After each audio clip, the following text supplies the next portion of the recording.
नमस्कार, स्वागत बा आप सभी दर्शक लोगन के। त खबर बा भोजपुरी के हिट मशीन खेसारी लाल यादव जी के बारे में, जिनकर ता आज एगो म्यूजिक अवार्ड यूट्यूब चैनल पर धमाकेदार गाना रिलीज भइल बा। लेकिन उ त हो गइल सुन हो गइल। अब अगला गाना के बारे में हमनी आप लोगन के बतावे जा रहल बानी, जोना के नाम बा मार के मुसुकिया। जी हाँ, ई कोनो एल्बम के गाना ना बा, फिल्म के गाना बा। और एकर ऑडियो सॉन्ग आप लोगन के बिहान सुबह 6:30 बजे SR के म्यूजिक यूट्यूब चैनल पर सुने की मिली। फिल्म के नाम बा राजा की आएगी बारात, जोना के ट्रेलर आप लोग देखिए चुकल बानी।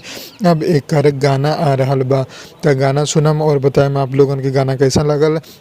ई गाना के खेसारी जी के साथ आरोही भारद्वाज गौले बड़ी। ई जौन गाना बा SR के म्यूजिक पर रिलीज हुई 12 तारीख के सुबह 6:30 बजे। त तैयार हम और खूब प्यार आशीर्वाद हम। और बाकी कुछ लोग हमरा से कमेंट में पूछत रहले कि का आशिकी फिल्म अभी रिलीज भइल बा कि ना भइल बा।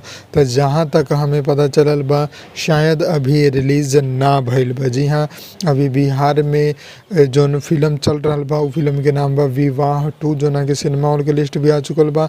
और कई गो सिनेमा हॉल में बॉस फिल्म भी चल रहल बा, जो कि पवन सिंह जी के बा। त अभी खेसारी जी के आशिकी अभी रिलीज ना भइल बा। जैसे ही कोनो अपडेट आई आप लोगन के जरूर बताएम। बस आप लोग चैनल के सब्सक्राइब करके बेल आइकन दबौले रही। मिलम अगला वीडियो में, तब तक खातिर जय हिंद, जय भोजपुरी, प्रणाम।